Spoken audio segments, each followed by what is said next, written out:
এই বছর আমরা করলাম। এই শহীদ রাষ্ট্রপতি জিয়াউর রহমান কাছ থেকে আমি দেখেছি। এখন হয়তো অনেকেই তার জীবনী জানে, শুনে, লেখাপড়া করে তারা আমার চেয়ে ভালো জানে।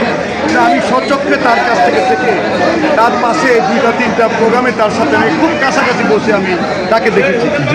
এটা আমার জীবনে, রাজনৈতিক জীবনে এটা অনেক বড় কিছু একটা পাওয়া। সেই সুবাদে আমি তারই উত্তরসূরি আজকের প্রধানমন্ত্রী জনাব তারেক রহমানের হাত থেকে গাজীপুর স্টেডিয়ামে আমি এই ঢাকা বিভাগে শ্রেষ্ঠ সেক্রেটারি হিসেবে আমি পদক নিয়েছি। এটা আমার জীবনে আরেকটা ঘটনা। অতএব আমার চাওয়া পাওয়া রাজনীতিতে তেমন কিছুই কোনোদিন ছিল না, এখনও নাই। শহীদ রাষ্ট্রপতি জিয়াউর রহমানকে ভালোবাসি। বিএনপি রাজনীতিতে আমার রক্তের সাথে মিশে আছে। সর্বোপরি এলাকার মানুষকে আমি অনেক বেশি ভালোবাসি। আমার জীবনে আমি কী করতে পারবো, কী হতে পারবো তার এত ভাবনার কিছু নাই। মানুষের এই ভালোবাসা নিয়ে যদি আমি মরতে পারি, আপনারা দেখতে পাচ্ছেন বিভিন্ন এলাকা থেকে মা বোনেরা, আমার মুরব্বীরা সবাই এসেছে। আপনারা হয়তো আজকে আমাদের বিএনপির একটা অনুষ্ঠান হয়েছিল দুপুরে, ওখানেও গিয়েছিলেন, ওখানে দেখেছেন, এখানে দেখেছেন। আমি এইটার ব্যাপারে বলতে চাই না কিছু, শুধু এটুকুই বলবো যে বাংলাদেশ জাতীয়তাবাদী দলের দুর্গ ছিল এই কেরানীগঞ্জ।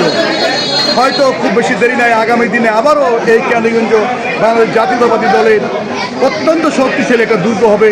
আমাদের দাদাবাবু গয়েশ্বরচন্দ্র রায় এবং অ্যাডভোকেট নিপুণ রায়, মাননীয় সংসদ সদস্য দুজনের সঠিক সিদ্ধান্ত এবং উন্নয়নের ধারাকে অব্যাহত এবং মানুষের ভালোবাসা পুরানোর যে সমস্ত কর্মপদ্ধতি গ্রহণ করা উচিত সেগুলি করবেন।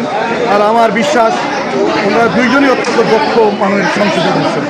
ওনারা যেইভাবে কোন্ডা ইউনিয়ন তথা দক্ষিণ কেরানীগঞ্জে সকল নেতাকর্মীদের ঐক্যবদ্ধ রেখেছেন, আগামীতে আমাদের সমস্ত বিএনপি নেতৃবৃন্দ ঐক্যমত্য থাকবেন এবং তারই প্রেক্ষাপটে এই কেরানীগঞ্জে আমি মনে করি কোন্ডা ইউনিয়নের মানুষের যে সমস্ত উন্নয়ন বাকি আছে সেগুলি দাদা এবং দিদির হাত ধরে আল্লাহ যদি আমাকে তৌফিক দেয়, আমি যদি নির্বাচনে অংশগ্রহণ করবো ইউনিয়ন পরিষদে, আল্লাহ যদি আমাকে নির্বাচিত করার নসিবে রাখে, নিশ্চয়ই তাদের সাথে থেকে আমি এই কাজগুলি করার চেষ্টা করবো। আল্লাহ ধন্যবাদ আপনাদেরকে।